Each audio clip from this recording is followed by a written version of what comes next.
All right. So, yeah, I'm sorry this information is scary, but I mean, what other choice do you have right now? This is the problem with information. You have to take it as good or positive. You could use this information to make healthy decisions, changing your lifestyle, maybe going off grid, stop eating their poison processed foods, maybe organize campaigns to stop the spraying.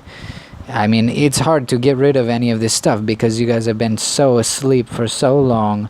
And I've been trying to warn people for many years that if you don't really like confront this sort of stuff, I mean, Occupy movement died.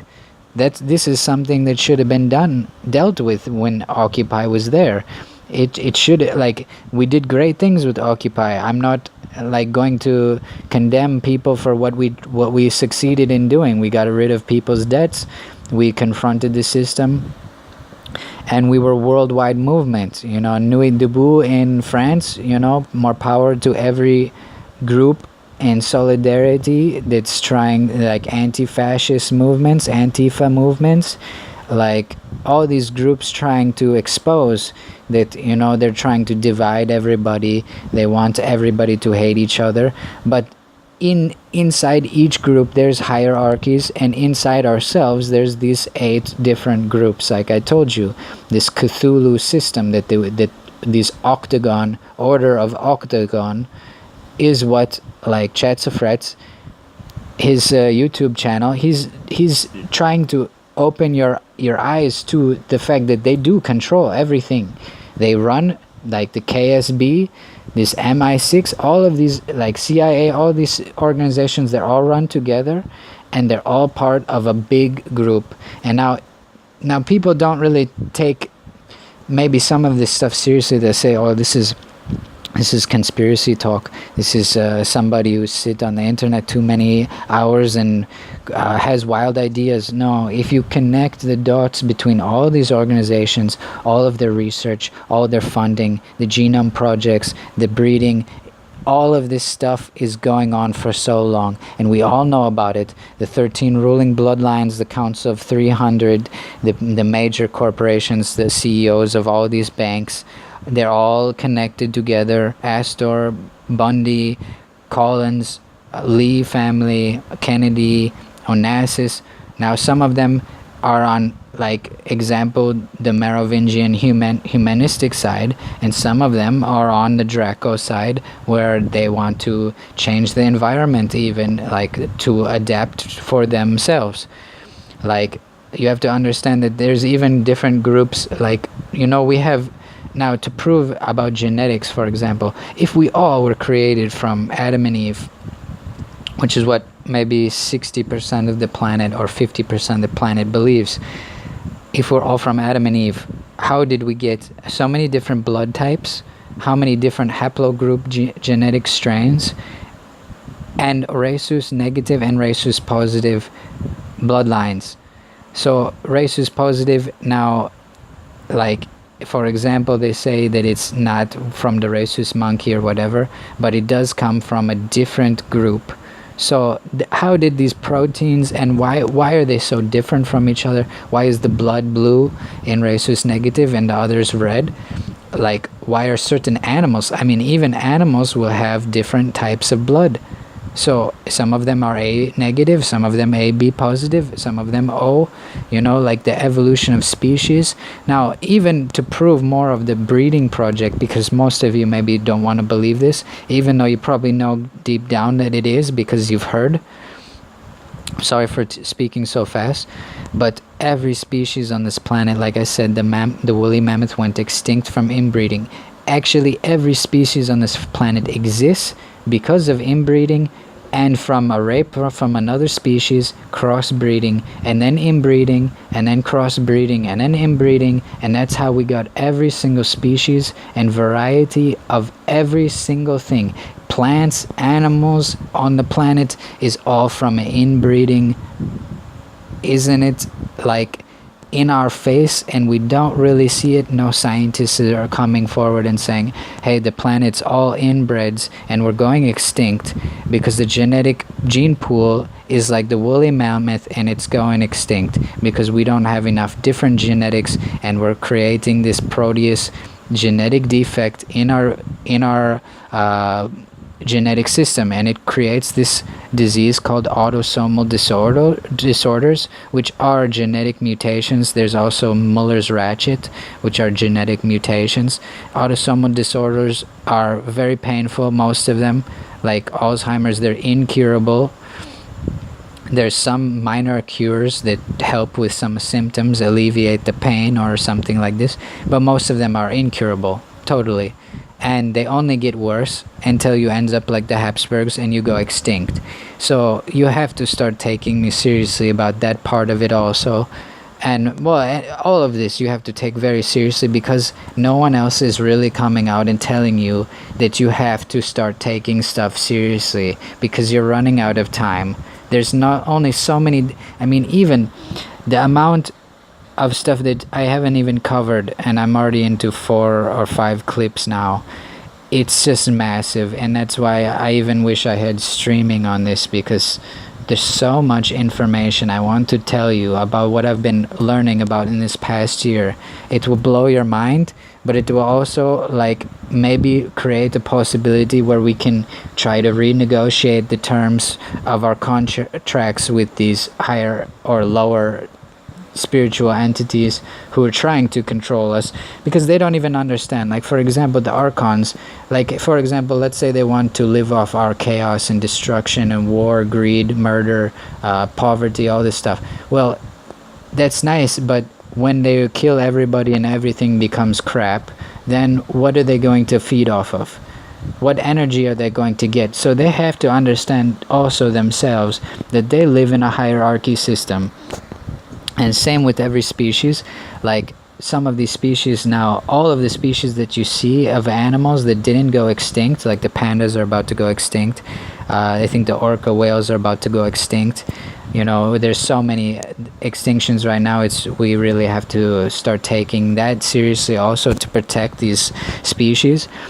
But all of these species went extinct because they didn't develop a recognition system that they were inbreeding.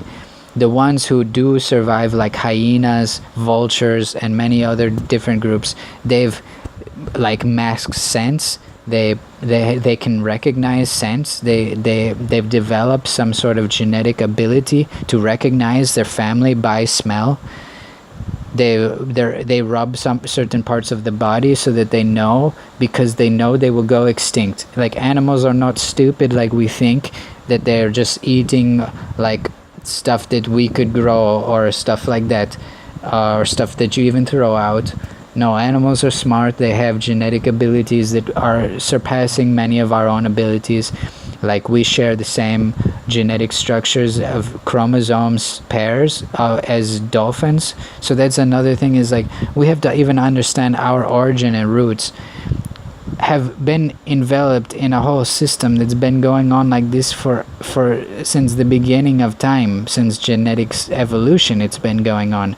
The production of fungus, asexual to basic inbreeding with itself, that creates the fungus archetype for all of the plant life that we have on the planet, which really needs fungus to be able to have enough moisture and microbes in the soil and different proteins and things like this that it can eat off of and live.